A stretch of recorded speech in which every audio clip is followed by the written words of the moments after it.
Yes, we really bought a Japanese mini truck and strapped a giant foot to the back of it. April Fool's joke a little bit, however, the stunt was meant to drive conversation and dominate feeds, and that it did.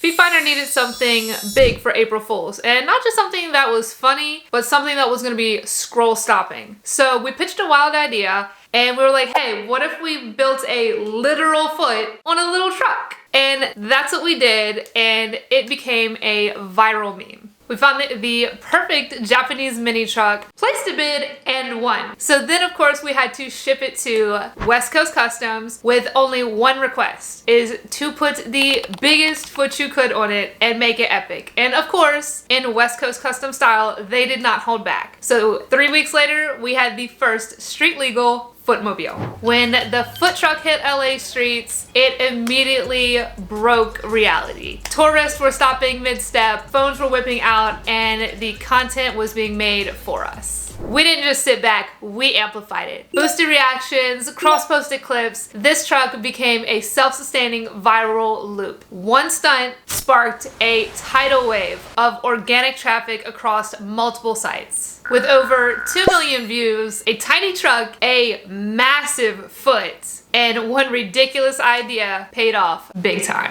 Feetfinder founder Patrick summed it up best. We are a serious company, dead serious about going viral. This is what we do at Feetfinder, from outrageous ideas to serious results. If you are into bold marketing moves, viral growth, and behind the scenes strategies, hit that subscribe button. This channel is all about strategy with scroll stopping creativity.